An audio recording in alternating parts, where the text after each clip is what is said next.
Política local. Ivan Gonçalves, Manuel Pisco e Nuno Matias analisam a atividade municipal da região. Ao sábado, às 11 horas, com repetição ao domingo, à 1 da tarde.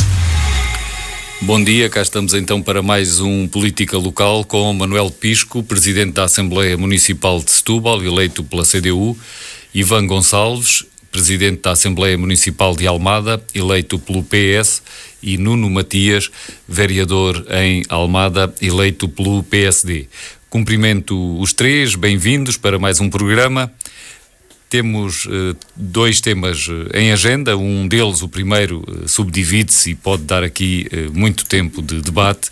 O Governo anunciou o aeroporto para Alcochete e implicou também a terceira travessia sobre o Tejo e a ferrovia de alta velocidade com ligação à Espanha. E para a parte final do programa, se ainda tivermos tempo, senão voltaremos a este segundo tema noutro programa mais à frente, uma vez que isto é uma questão que ainda agora está a arrancar, a candidatura da Arrábida à reserva da biosfera da Unesco. Vamos então ao primeiro destes dois temas, o anúncio do aeroporto, que já tem nome e tudo, Luís de Camões, e também há já aqui alguma perspectiva e alguma revelação da metodologia quanto a outros investimentos, à terceira ponte sobre o Tejo e ao comboio de alta velocidade. Sobre este anúncio, eu começava por Nuno Matias. O Governo anunciou finalmente a localização do aeroporto, com nome e tudo. Perguntava-lhe se gosta do nome, se acha que é adequado avançar-se logo com o nome e se lhe parece ser um nome aceitável, se isto não terá aqui alguma coisa de polémica ou pelo menos de precipitado. E relativamente a esta decisão, 50 anos depois, que comentários é que lhe merece? Bom, muito bom dia a todos, Sr. Francisco e quer ao Manuel, quer ao Ivan e a todos os nossos ouvintes.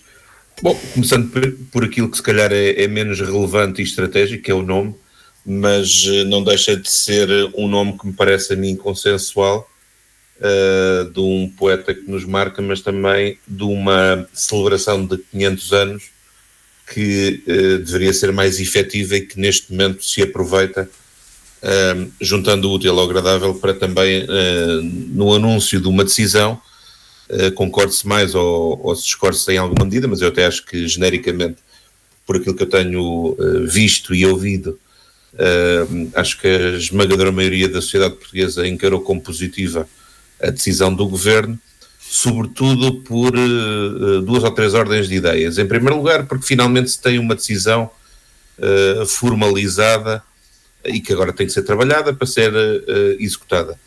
Em segundo lugar, porque também, como o Francisco assinalou, se está a dar passos também do ponto de vista da acessibilidade e mobilidade na área metropolitana para não só concretizar a terceira travessia, mas eu diria que isto até foi sinalizado pelo Governo, pela renegociação que necessariamente vai ter que haver com as concessões. E agora acrescento eu, só me responsabiliza a mim, Nuno Matias, e não a mais ninguém, nem do PSD, nem do Governo. Espero eu que no âmbito dessa renegociação não se fique pela terceira travessia, mas também se vá à quarta, que será o túnel Algestra-Faria, para ter aqui uma lógica harmoniosa de todas as acessibilidades e mobilidade na área metropolitana.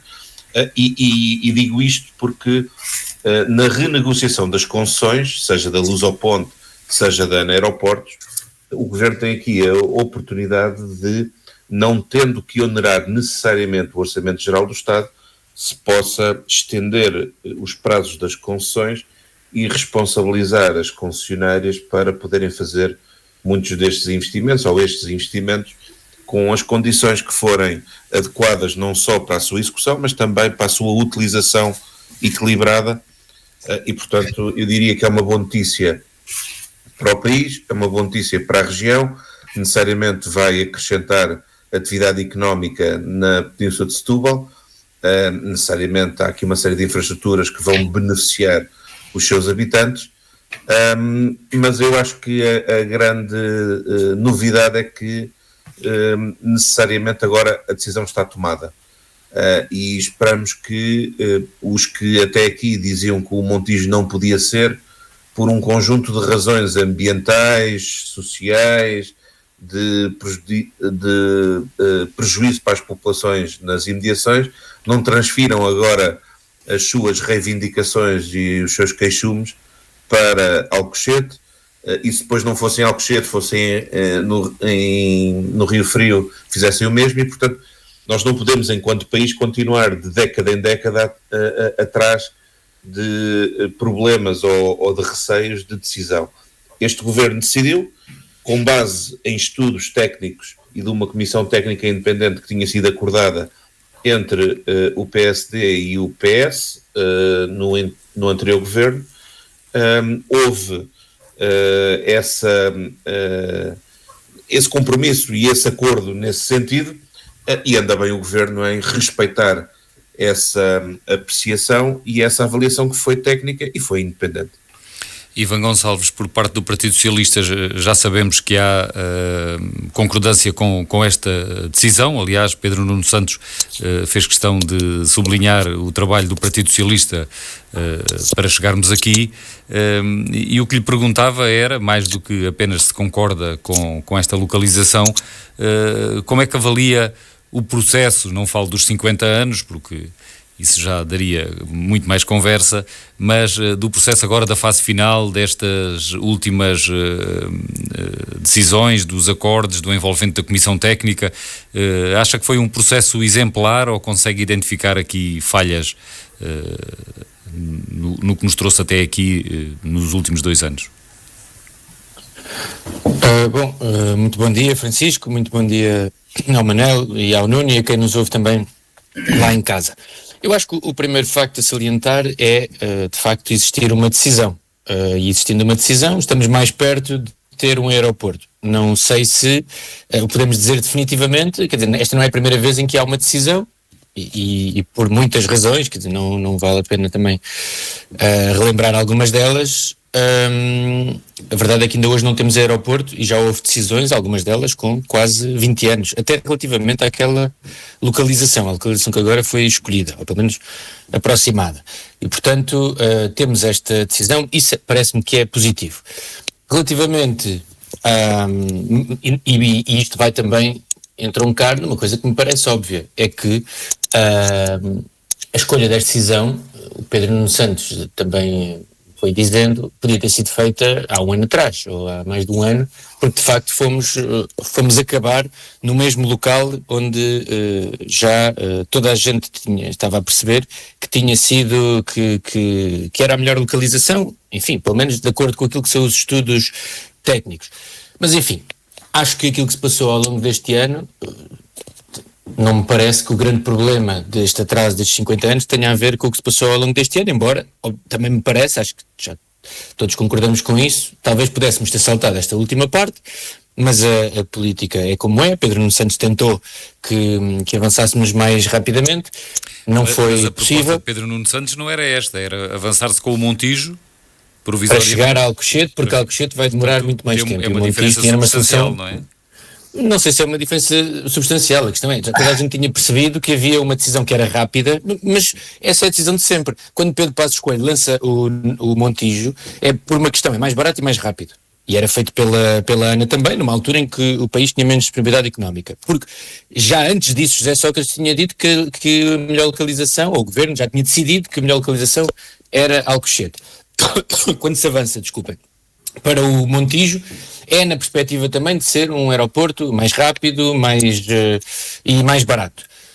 E portanto, e Alcochete, também já se tinha vindo a perceber ao longo dos últimos anos, era a decisão de futuro e portanto e vai demorar alguns anos a estar completa, não temos dúvida nenhuma disto, não é? A diferença de tempos entre Alcochete e o Montijo é muita, e a diferença de valores também. Portanto, a questão do Montijo era apenas uma solução transitória para ir desembocar na solução definitiva de que o Aeroporto Internacional de Lisboa se situa em Alcochete. Mas, enfim, eu até onde queria chegar é que nem me parece que essa questão agora, este último ano, seja o mais importante no meio disto.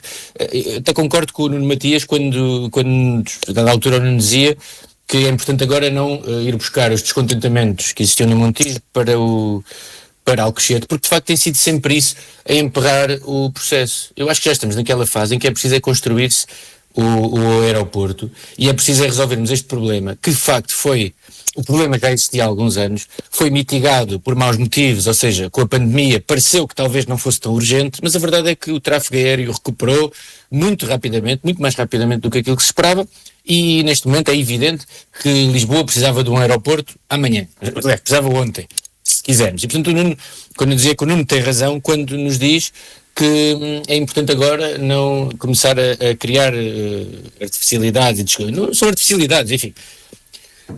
Um aeroporto é sempre uma estrutura que tem um impacto tremendo. E terá, obviamente, tem impactos ambientais, tem impacto nas populações. A questão é, não há sítio nenhum onde se pudesse fazer um aeroporto que não tivesse estes impactos. Só se o fizéssemos onde ele não é útil, que é longe de Lisboa.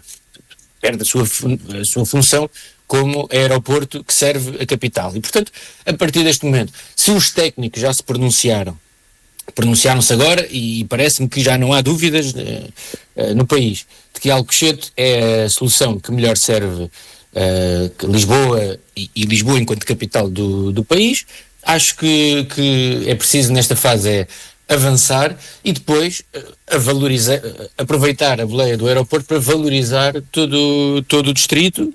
Já vamos, com a construção. Sim, Ivan e Nuno, Matias e Manuel Pisco, já vamos tentar ver numa perspectiva mais da região se isto é bom e que implicações ou potencialidades e oportunidades tem.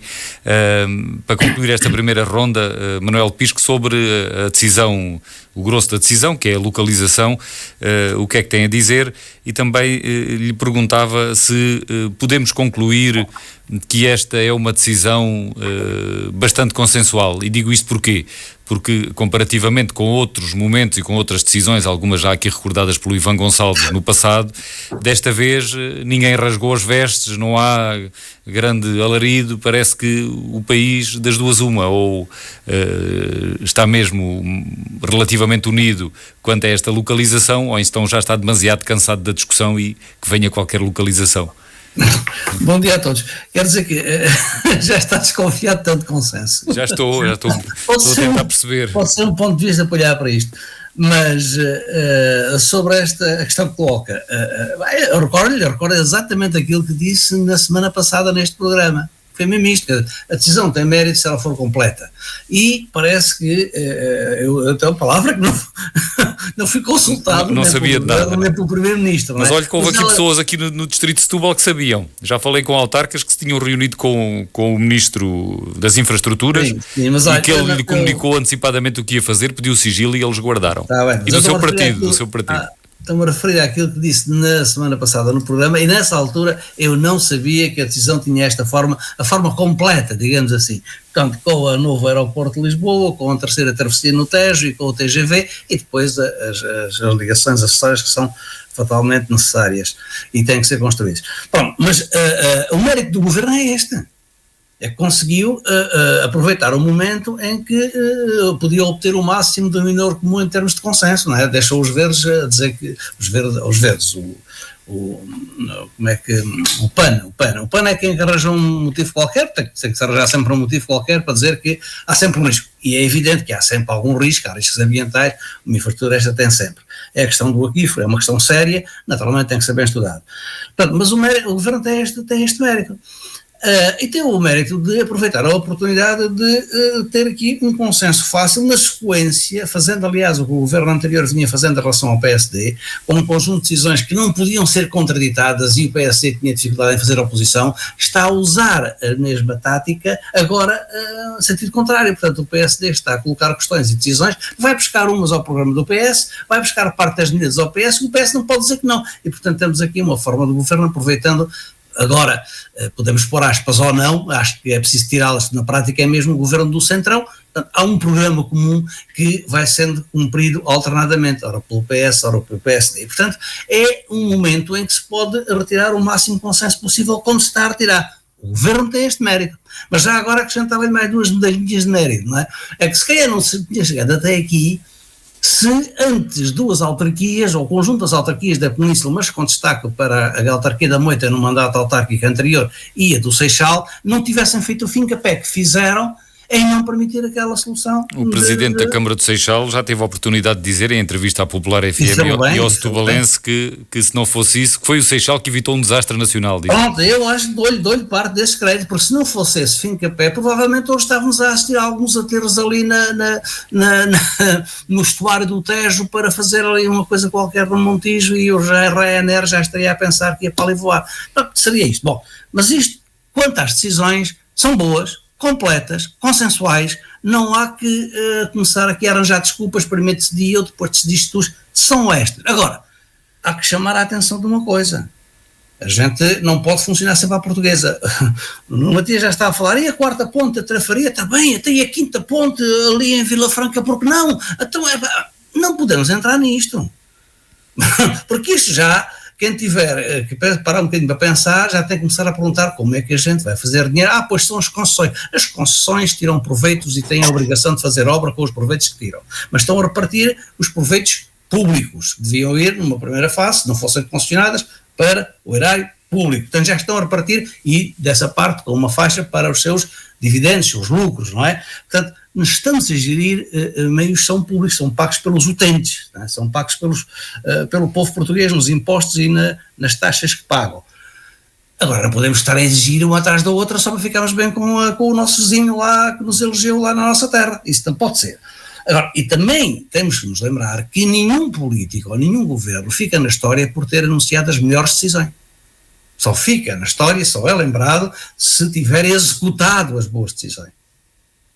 Portanto, agora começa aquela fase em que a gente tinha inscrito lá no paradão da barragem do Alqueva, construam-me. E agora ponho aqui o Terra-Tiçã, construam-me. Portanto, agora para o aeroporto também começamos a entrar nessa fase. Agora vamos lá então à fase do construam-me. E para isso eu já tenho aqui uma pedrinha no sapato e vou já lançá-la, que é para ver se isto depois alguém se começa a entreter a desfazê-la, que é a história do anúncio para já, mas temos aqui já o que foi o Primeiro-Ministro, Montenegro, que anunciou, mas temos já aqui um compasso de espera de 1 ano, 12 meses. Para quê? Para fazer outra vez o estudo de impacto ambiental que já foi feito em condições que fisicamente nada mudaram, mas que o procedimento burocrático implica que é preciso mais 1 ano para fazer outra vez o estudo de impacto ambiental, porque já caducou. Ora, está-se já aqui numa questão de pura burocracia a dizer que aquele estudo que foi feito, foi o único sítio, teve um estudo estratégico, um estudo de impacto ambiental, teve uma avaliação depois da Comissão Técnica Independente, conjuntamente com as outras alternativas. Mas isso foi a avaliação ambiental estratégica. Estudado. Agora tem que ser feito tudo em concreto, se o outro já caducou, não é? Está bem, mas é a questão do caducar, não é? É a questão se a gente começa agora aqui a agarrar-se às burocracias para começar a protelar decisões. Até porque fazer o estudo de impacto ambiental não... O que eu estou a sublinhar é esta questão. Logo no anúncio não é indicado, não é dito nada ou que vá desburocratizar o processo. É dito logo uma coisa que agora temos de certeza 12 meses para fazer um outro estudo, porque o outro caducou. É uma questão puramente burocrática, não se mudaram. Alteraram em nada as condições físicas do local, as condições geográficas, as condições sociais e económicas, está tudo na mesma. Mas foi-nos logo dito que temos aqui já 1 ano para esperar. Ora, 1 ano com algum percalço qualquer são 2 ou 3. Portanto, só para isto. Portanto, isto não é bom, ou seja, na decisão deve haver. É bom haver celeridade agora. Decisão de modelo de gestão, como é que isto se vai fazer. E até de calendário, se possível. Manuel Pisco, desculpe lá estar a apressar, mas temos aqui ainda muitos aspectos relativamente ao aeroporto que eu gostava de vos colocar. É como diz, agora talvez fique a faltar o Governo não só demonstrar celeridade na execução, mas talvez pudesse começar por apresentar um calendário, porque 1 ano para fazer o estudo de impacto ambiental não quer dizer que seja muito, se entretanto forem feitas outras coisas como avançar com a negociação e definir o modelo de financiamento e de relação com a ANA Aeroportos, mas se tudo isso só for feito depois do estudo de impacto ambiental, não sei quando é que teremos a obra a começar. Nuno Matias, imagino que queira fazer algum comentário ao que disse Manuel Pisco, mas eu introduzi aqui uma outra questão, que é, já está evidente que se preparamos em Portugal, o Governo prepara-se, e a sociedade civil também é isso que espera, para que a solução de construção tanto do aeroporto como das outras infraestruturas, pelo menos da travessia sobre o Tejo, para o modelo ser uma parceria pública ou privada. por um lado há uma diabolização, pelo menos ideológica, das parcerias público-privadas, por outro lado parece que não há alternativa e é mesmo isso que vai ter que servir como instrumento de concretização destas obras que são de muitos milhares de milhões de euros. Nuno Matias.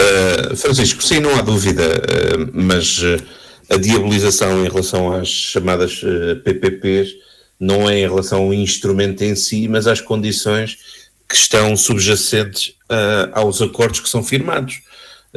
Há PPPs virtuosas em todo o mundo, da mesma forma que há PPPs... Não sei se o PCP reconhece isso, mas depois já perguntamos ao Manuel Pisco.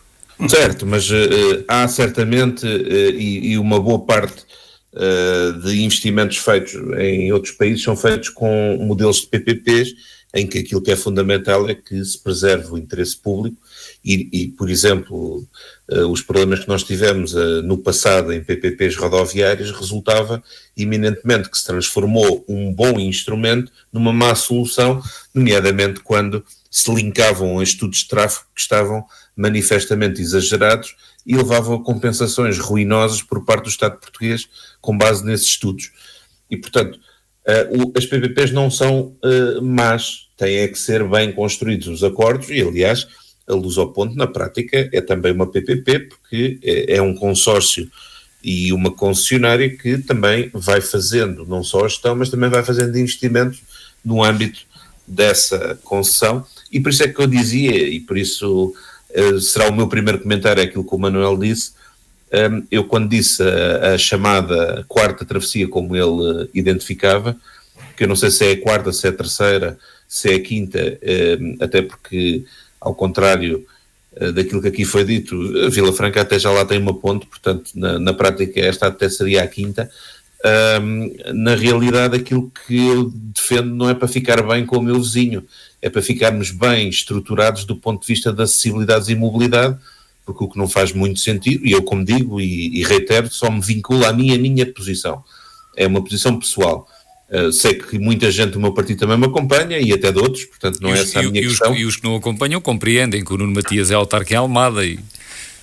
Certo, mas eu quando digo isto não é por ser autarca em Almada, é porque eu olho para o território e tenho que ver se as soluções são ou não são equilibradas do ponto de vista das acessibilidades. E aquilo que nós sabemos é que temos hoje em dia uma CRIL que não está completa porque tem aqui um corte em Algés e tem um corte na Trafaria, porque essa ligação para fazer uma circular verdadeira deveria existir. E depois aproveitávamos o balanço aqui na margem sul e completava-se a tal via circular do Arco Ribeirinho Sul, que também está em falta. Exatamente, mas é exatamente essa lógica circular, e portanto isto não tem a ver com vizinhos, tem a ver com uma lógica territorial, faz todo o sentido que seja pensada, e digo eu que deve ser repensada, e já o defendo há muitos anos, deve ser repensada numa lógica de concessão para não pôr todo o país a pagar, mas para ter aqui uma lógica de concessão que vá sendo recompensada pela sua utilização, e por isso é que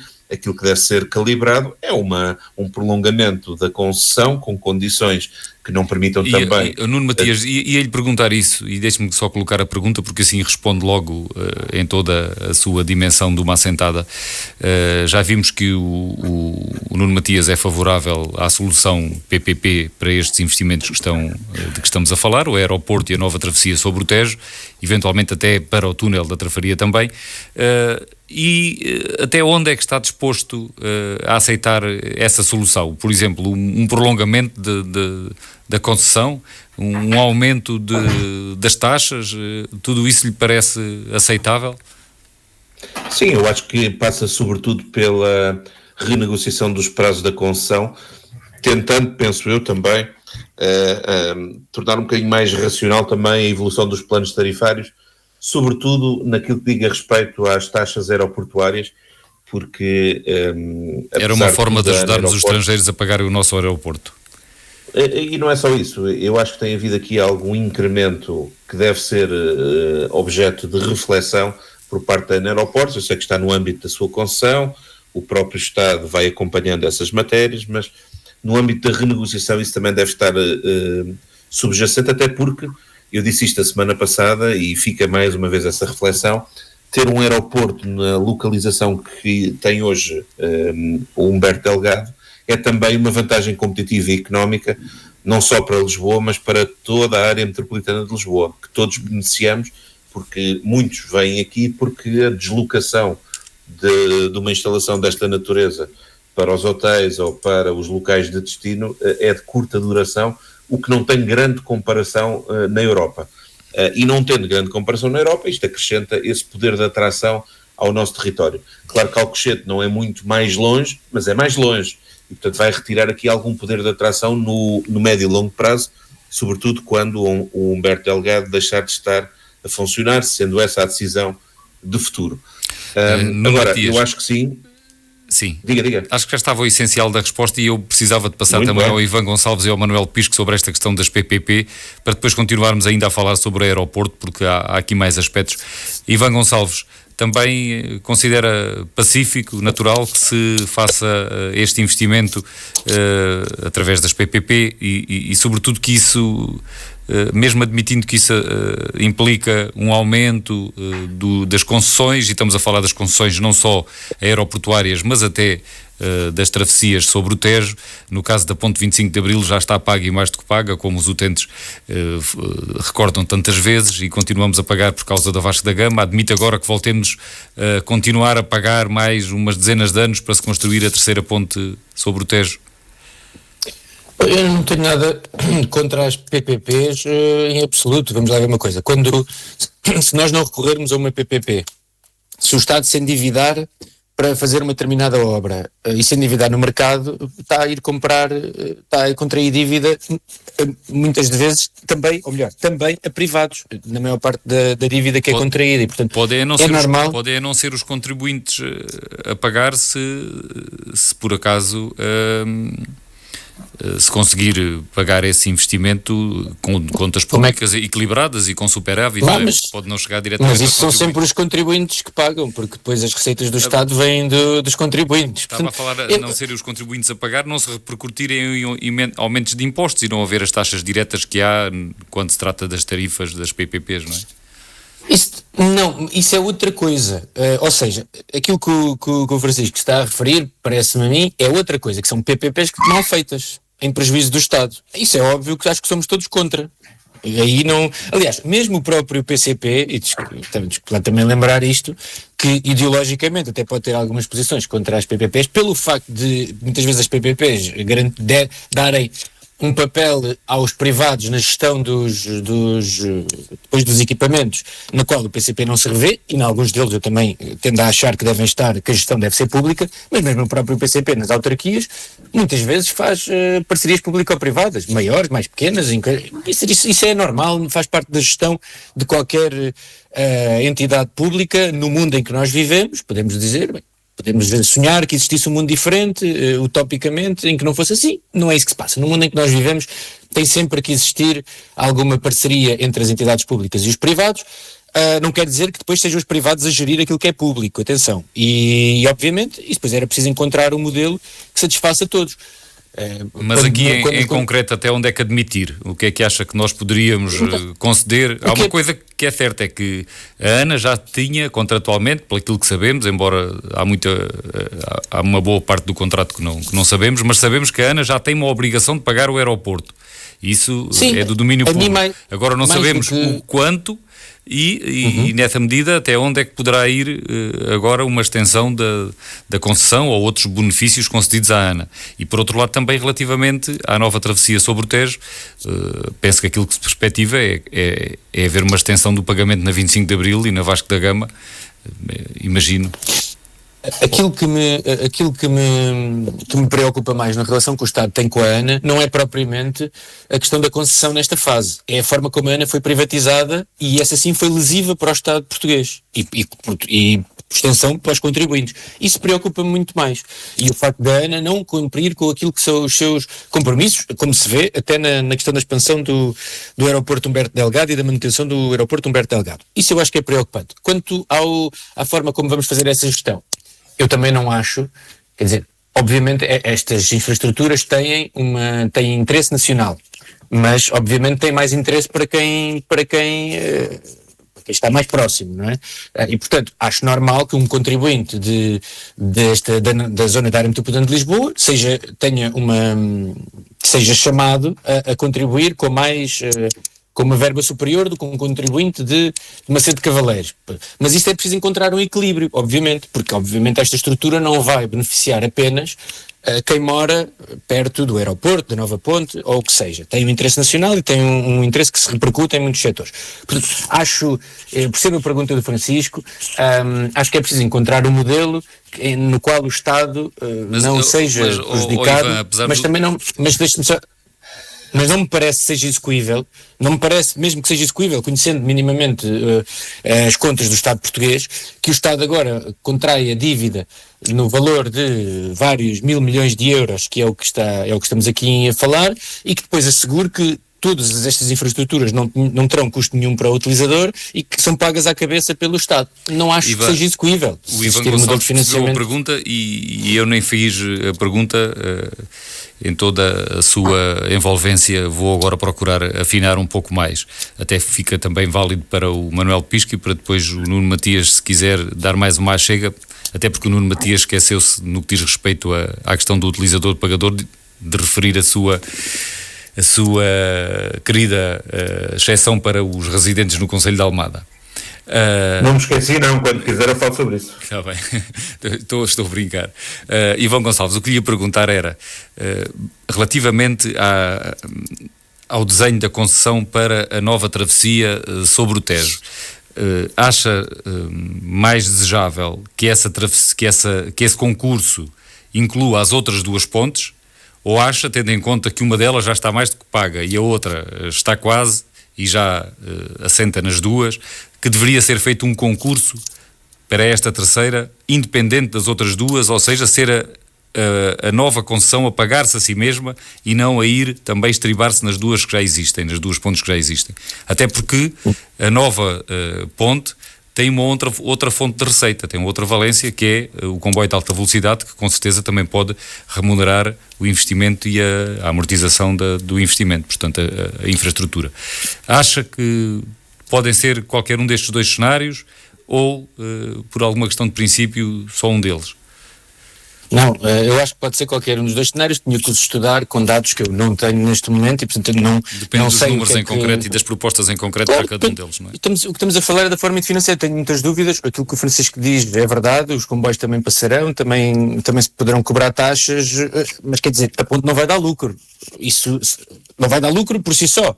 E, portanto, naturalmente, não se vai pagar a si própria no curto prazo. É isso que eu quero dizer, para ser mais explícito. E, portanto, não acho que seja execuível nós pensarmos que não vai ter que existir um investimento e depois o Estado tem que avaliar o que é que fica mais... quer dizer, e estamos a falar de coisas que são complexas, que não se...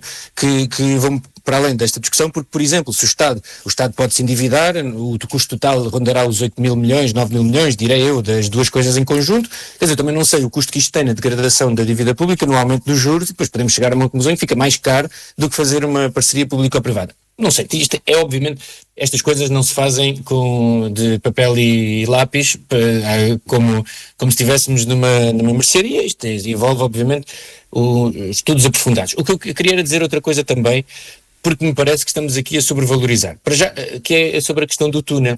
Quer dizer, para já, às vezes fala-se do túnel como se fosse uma obra quase faraónica. O túnel, o custo estimado, era muito inferior ao desta travessia Chelas-Barreiro.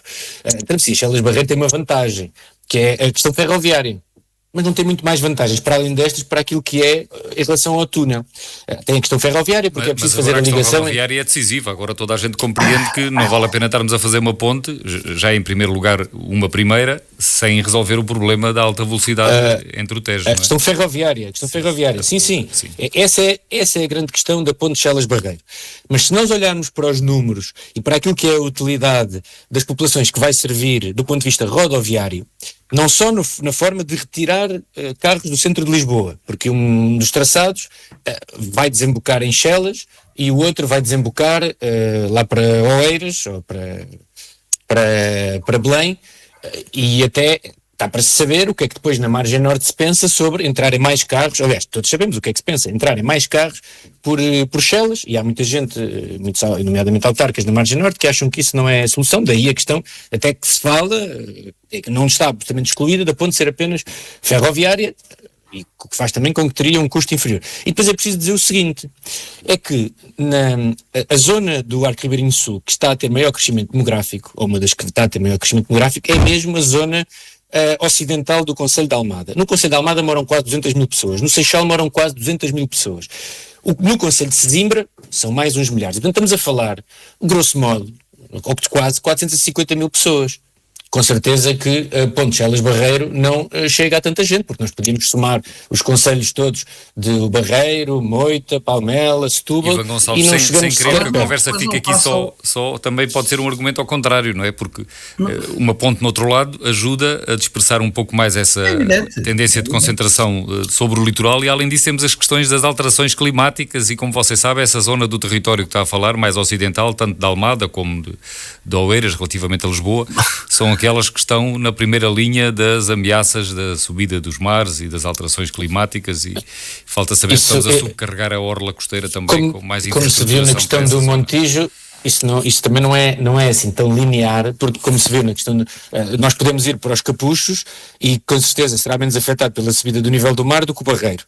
E portanto as coisas não são assim tão lineares. O que eu digo é, falar-se do aeroporto como se fosse uma obra secundária, do aeroporto não, do túnel, do eventual túnel a ser construído ali, como uma coisa absolutamente secundária relativamente a uma travessia Chelas-Barreiro, enfim, percebo, desculpem, aqui também é a minha costela da autarca. Pois estou a ver, agora já está ao mesmo nível do Nuno Matias. O Nuno Matias já ia para aí com 2 ou 3-0, que andava sempre a falar das questões mais locais e eventualmente também tem a ver com as suas ambições, mas agora já igualou o Ivan Gonçalves. Não, é que neste caso não estamos só a falar das questões locais, estamos a falar aquilo que serve mais pessoas no distrito, no país, e isto também tem que ser em consideração, porque senão acabamos, desculpem lá, também me parece, também é importante dizer isto, senão acabamos a tomar soluções como aquelas que foram tomadas quando da construção da Ponte Vasco da Gama, que, na verdade, onde se foi construir a ponte, se calhar naquela que devia ter sido a terceira ou a quarta ponte, porque era aquela que menos gente servia quando foi construída, e portanto acho que também tem que se ter alguns critérios de razoabilidade quando falamos de investimento público, não é apenas porque enfim, porque é óbvio que cada concelho luta pelo aquilo que são os seus interesses. Ivan, mas naquela... obrigado. Estou a ver. Manuel Pisco, você nunca mais fala, não é? Agora este programa estou a achar interessante esta conversa. Sim, ia passar para si para nos falar sobre... Os almadenses estão a ficar um bocado afetados com esta coisa da terceira travessia, do Chelas-Barreiro, do aeroporto. Não, mas eu resumindo, ninguém está a secundarizar nada. Agora, o tema principal não é a travessia na Trafaria, Trafaria Oeiras, é de facto a questão aeroportuária e ferroviária de alta velocidade, é outra coisa. Agora, mas esse problema da Trafaria, isso é resolvido no âmbito do plano rodoviário, isso é a IP que resolve. Não é uma infraestrutura nacional como é esta. E, aliás, agora vamos concluir que agora a ponte 25 de Abril foi mal colocada, que era na fé que era boa. Mas a propósito do quê? De onde é que o Ivan agora tirou esses dados? Não, da ponte 25 de Abril não, eu não estava a falar do mérito. Falou da Vasco da Gama, não pode ser agora posta aqui em paralelo na primeira linha de partida em relação a uma construção do aeroporto e da terceira. O Manuel Pisco começou a falar tão rápido que nem me deixou fazer a pergunta, imagino que não seja para fugir à questão da PPP. Não, eu quero responder à questão das PPPs, quero sim, senhor. Não, desculpem só, eu não interrompo, não temos este costume de nos interromper os outros. Mas é saudável. Não estou a secundarizar, eu estou só a tentar que se não se secundarize, porque obviamente o aeroporto é uma questão, obviamente, que tem uma dimensão nacional, tem uma dimensão, aliás, até o aeroporto de Lisboa, é o futuro aeroporto de Lisboa, não está a ser construído ali para servir nem Almada, nem Alcochete, está a ser construído para servir a capital do país. Pronto, estamos de acordo. E obviamente a terceira travessia Chelas-Barreiro tem esta importância fundamental, até pela questão do plano rodoviário, do plano ferroviário. Aquilo que eu estou a dizer é apenas que nós também temos que olhar para aquilo que são os interesses das populações da margem sul do Tejo. E se olharmos para os interesses da população da margem sul do Tejo, aquilo que é mais importante para o seu dia-a-dia é mesmo o túnel Algés-Trafaria, porque é aquele que vai impactar a vida de mais gente positivamente na margem sul do Tejo. Permita-me dizer que não estou a falar só da Almada, estou a falar da maioria da população. É a opinião do Ivan, cujos fundamentos técnicos pelo menos eu, desconheço totalmente. nunca vi nenhuma conclusão a dizer que a maioria da população da margem sul era melhor servida se fosse com a ponte Trafaria-Algés. Nunca vi essa. Desde logo porque a maior parte da população não está no eixo das barreiras. O que é que eu já estou a perceber é que é mesmo intencional, é que nós já falamos mais tempo de Trafaria do que falámos sobre o aeroporto e terceira travessia e o resto. Não é intencional, é só porque o Manel e o Francisco... Isso depende da estrutura do nosso programa, porque temos dois membros que são da Almada. 2/3 do painel está com o interesse especialmente focado na Trafaria. Depois os nossos dois elementos... Como os dois elementos mais próximos de Setúbal estavam a secundarizar esta opção, agora está a repetir a minha opinião. O Ivan é que falou em secundarizar, ninguém secundariza coisa nenhuma, eu acho que é prioritaríssimo para a Almada e para a Caparica. Não é para a Almada, para Seixal, para Sesimbra, para Oeiras. Os técnicos da necessidade de transporte não concluíram, eu não conheço nenhum que eu tenha concluído, mas a opinião do Ivan não é nesse sentido. Bem, mas as parcerias público-privadas, era aqui isso que o Francisco... E já agora, olha, pedi-lhe alguma celeridade para depois lhe fazer uma pergunta para entrarmos noutro aspecto, porque daqui a pouco o programa termina e há aqui aspectos muito interessantes do ponto de vista regional que ainda temos que falar. Exatamente.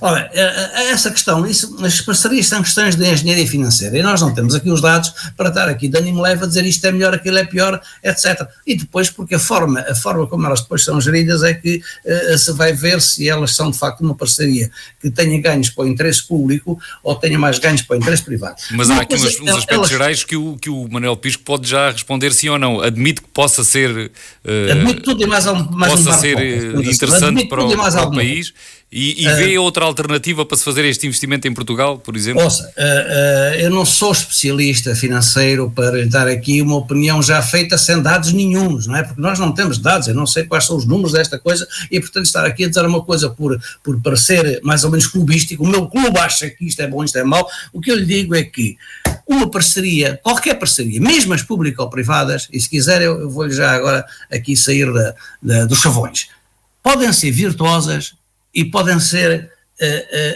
ruinosas para o interesse público. A maior parte dos casos são ruinosas para o interesse público, é um facto. Não há nenhum anátema quanto às parcerias público-privadas. O maior anátema que lhes foi lançado foram os estudos do Tribunal de Contas, o relatório do Tribunal de Contas, que as analisaram, um conjunto delas, e chegaram à conclusão que foram de facto mais ruinosas para o interesse público do que virtuosas. Todos sabemos que num determinado momento o Estado não tem os meios disponíveis para fazer de imediato uma obra e se corça ao endividamento dos privados que depois vai pagar. Quem vai pagar o endividamento dos privados, mais as suas margens financeiras todas, as taxas de rentabilidade descontroladas e altíssimas a maior parte das vezes, e mais as suas margens financeiras, é a mesma o erário público. São os contribuintes sempre. Pagam-no ao longo até de várias gerações. Ou os utilizadores pagadores, como no caso aqui das pontes. Das parcerias e a gestão que elas se faz é que vai determinar se é justa a repartição entre o interesse privado e o interesse público.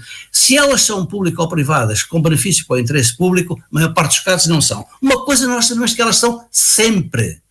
É uma participação privada nos proveitos públicos. Isso é garantidíssimo. Nenhuma parceria destas deu prejuízo ao parceiro privado, mas muitas delas dão prejuízo ao parceiro público. Mas isso é uma questão de gestão financeira, de engenharia e de controle do processo. Para haver controle do processo, é preciso que essa gestão destas parcerias também não fique ao sabor das alterações governamentais. Sai um governo, muda as pessoas, sai outra, né? Tenha alguma blindagem. Se isso vai acontecer ou não, é uma coisa que estamos para ver e é mais para a frente. Mas isso faz parte da engenharia. Mas dito isso, relativamente às pontes, admite que esta terceira ponte seja englobada no pacote já com as outras duas, como aconteceu com a segunda relativamente à primeira? Não sei, mas acho estranhíssimo, quer dizer, nós já pagámos, os utilizadores já pagaram várias vezes a ponte sobre o Tejo, a ponte 25 de Abril, várias vezes, isso já se sabe, os números são publicados, não é? Estão a ajudar, se não pagaram já, a ponte Vasco da Gama. Chamar os mesmos utilizadores a pagar uma terceira travessia, acho que é uma coisa absolutamente abusiva, não é? Não se vislumbra que possa ser... Estamos a penalizar através de taxas de utilização de uma infraestrutura o pagamento de várias. Isto não é já muito justo.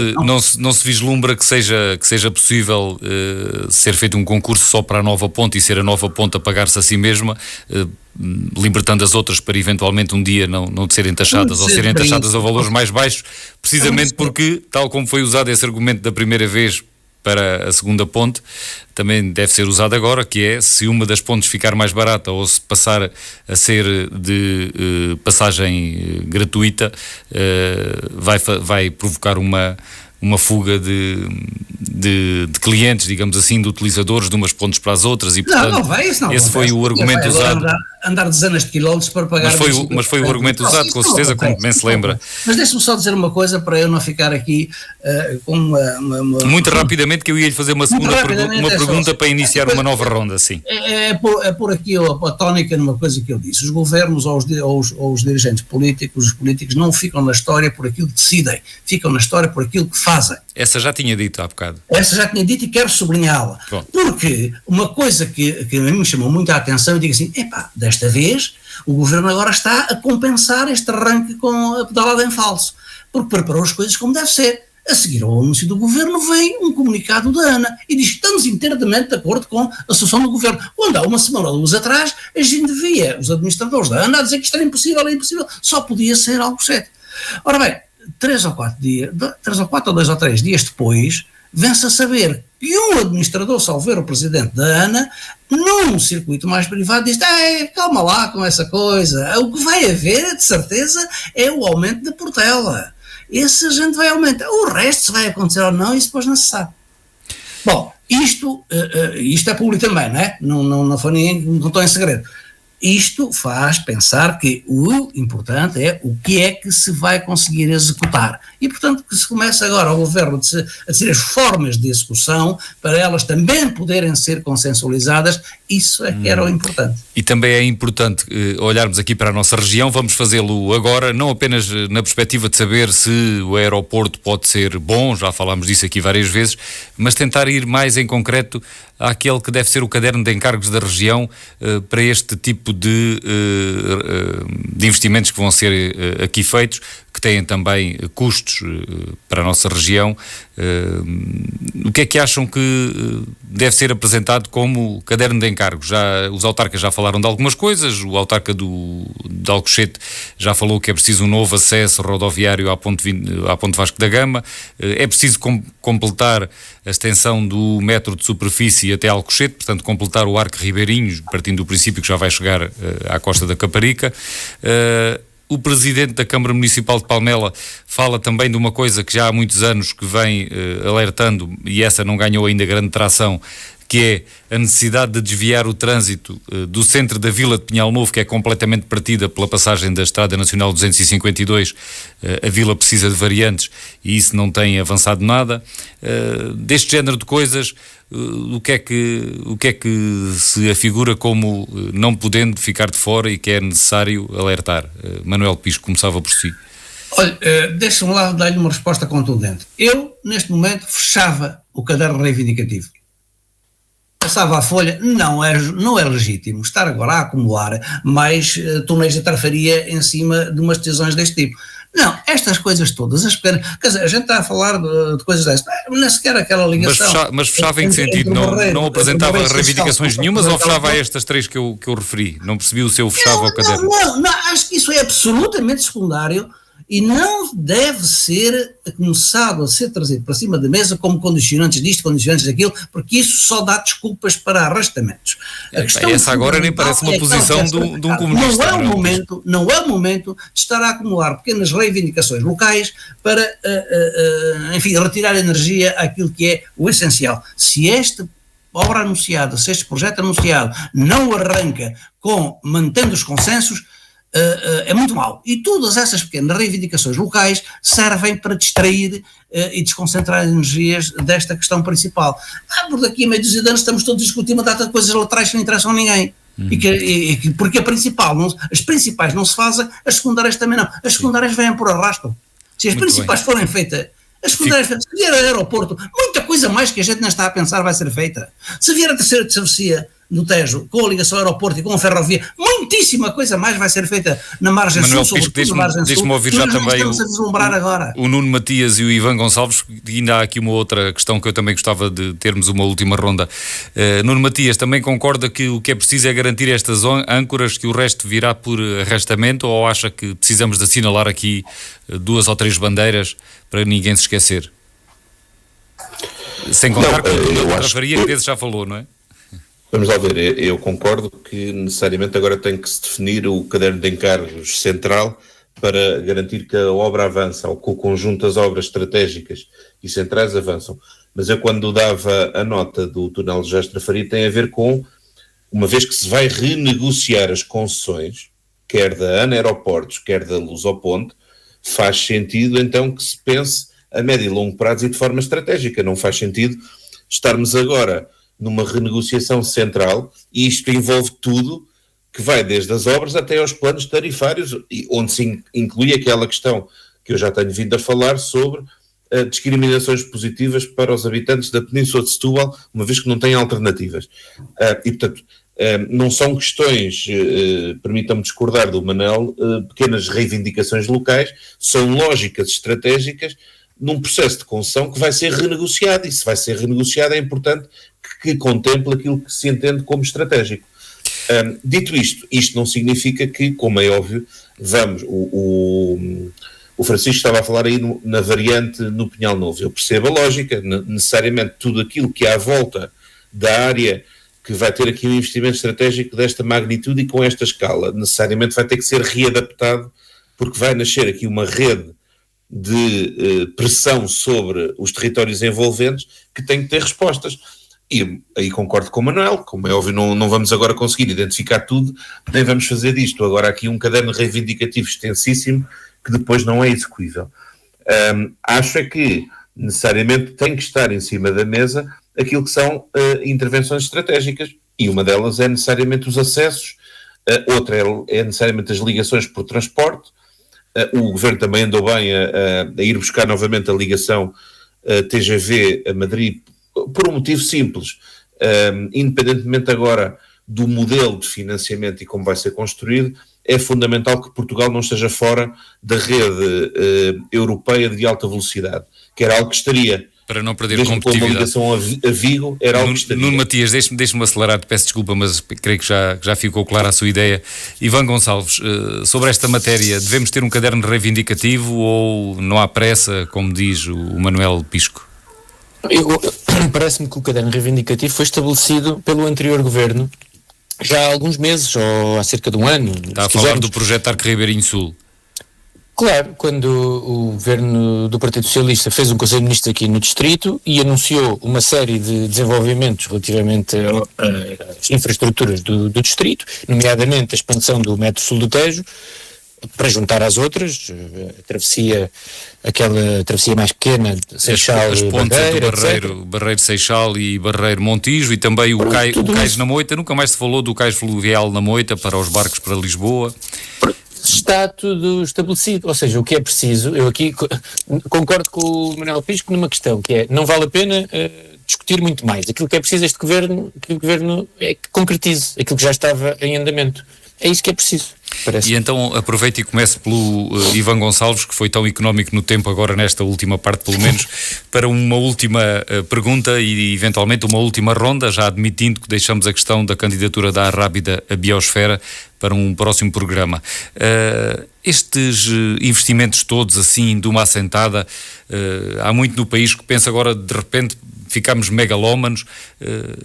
Parece-lhe que isto é tudo racional, é sustentável, ou estamos a falar de muita coisa que depois não vai conseguir passar do papel? Não, eu acho que há uma tentativa deste governo, e é preciso também ser claro nisto, este primeiro mês, ou primeiros 2 meses, ou mês de governo, correu muito mal. O governo não foi capaz de marcar a agenda do ponto de vista político e na verdade o que teve foi uma sucessão de casos e de entradas em falso. Aquilo que me parece que o governo de Luís Montenegro tenta fazer neste caso é recuperar a iniciativa, é marcar a agenda, porque isso vem nos livros, não é? É assim que se faz. Tenta marcar a agenda e tenta iniciar aqui um novo ciclo, indo buscar de facto algumas das coisas que eram mais ou menos óbvias, como vocês também já foram assinalando ao longo do programa. A questão da escolha de Alcochete é minimamente consensual, a necessidade de construção da terceira travessia. Portanto, o que o governo tenta fazer é passar uma imagem de dinamismo e de iniciativa para tentar recuperar a agenda política ou a iniciativa política e tentar superar os casos de que tem sido nos quais se tem enredado. Se vai conseguir ou não, vamos ver. Se isto se vai concretizar ou não, vamos ver também. Por isso é que eu já disse, comecei logo por dizer isso no início. Mas parece-lhe que é... Estou-lhe a fazer a pergunta, mas já não lhe podia dar mais tempo para termos também aqui 2 minutos para os últimos, mas faço se o Ivan conseguir responder rapidamente. Mas acha que é acessível ao país este objetivo com 3 obras tão grande? Estamos a falar de investimentos para a próxima década, é acessível, depende, claro, da fonte de financiamento, do modelo de financiamento, e uns são complementares aos outros. É difícil fazer um aeroporto em Alcochete sem se pensar na travessia ferroviária Chelas-Barreiro, e é difícil também que Portugal continue sem estar no mapa da alta velocidade a nível europeu, e portanto tudo isto é algo que já vinha a ser... Não lhe parece descabido? Ok, obrado, Ivan. Não, claro que não, aliás, já estava a ser preparado. Sim. Manuel Pisco, também esta mesma apreciação da adequação destas metas às nossas capacidades. Sim, já vou dar uma nota sobre as metas. É relembrar uma coisa muito simples que nós não estamos a ter em consideração na nossa conversa e que tem estado a ficar esquecida. Lembram-se todos porque é que a ponte de Vasta Gama foi feita, não lembram? Foi por causa da Expo 98, não foi? Se não fosse isso, não havia ponte. Lembram-se, ou nós estamos esquecidos nesta conversa, que em 2030, não é? Em 2030, aliás, vai ser feito o Campeonato Mundial de Futebol em Portugal, Espanha e Marrocos. E até lá tem que haver ligações entre Espanha e Portugal, porque os espanhóis vão tratar das ligações entre a Espanha e Marrocos. E se calhar TGV, pontes, têm mais que ver com isso do que o aeroporto. Mas são um passo importante para a última coisa que vai ser feita, de certeza absoluta, que há de ser o aeroporto. Vamos ver quando. Nuno Matias, também a mesma questão de saber se estamos dentro do razoável quanto ao planeamento e à ambição. Não só dentro do razoável, como daquilo que é fundamental. Se nós queremos ter um aeroporto internacional que tenha um plano de desenvolvimento de longo prazo, também temos que ter as ligações que o permitam ligar não só às imediações, mas também a uma rede nacional e internacional que seja racional. Daí eu ter falado na ligação à rede europeia de alta velocidade, porque Portugal não pode ser uma ilha, e Portugal tem que ter estas ligações estratégicas com a Europa, e eu quando digo isto, falo em transportes, mas também podia falar de energia, podia falar de rodovia, tudo isso é fundamental porque Portugal faz parte de um espaço europeu que tem que ser integrado e tem que ter estas ligações.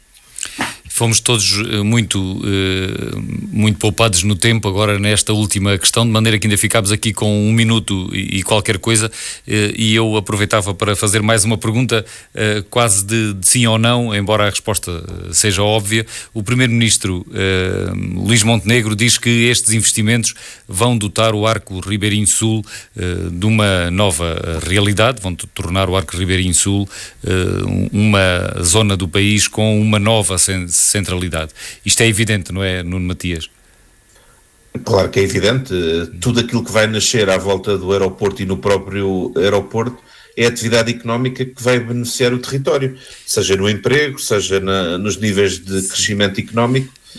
É fundamental é que se avance e por isso não se continua a criar engulhos, sim, apesar de haver coisas que nem todos concordamos em tudo. Sim, desculpe lá, Nuno. Ivan Gonçalves, presumo que também concorde, que não há dúvida que será uma nova centralidade, assim se cumpre o que já vinha projetado pelo PS, era o que estava a dizer há pouco.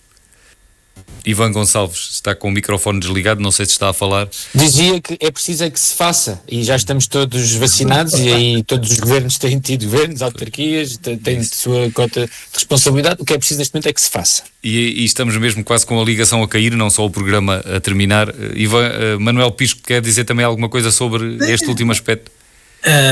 Projetar é uma coisa e ter momentos próprios, decidir é outra, e também tem momentos próprios, executar é o mais importante e ter os momentos próprios. Já era bom que fossem os seguintes: agora, que o aeroporto não fosse apenas um pretexto para as ligações em alta velocidade, ferrovia Portugal-Espanha, era bom, porque um evento é impulsionador de... E com isto chegámos ao final do programa, estamos sem mais tempo por hoje. Eu aproveito para me despedir dos ouvintes. O Política Local regressa no próximo sábado às 11 horas. Uma boa semana para todos. Política Local. Ivan Gonçalves, Manuel Pisco e Nuno Matias analisam a atividade municipal da região. Ao sábado, às 11 horas, com repetição ao domingo, à 1 da tarde. Popular!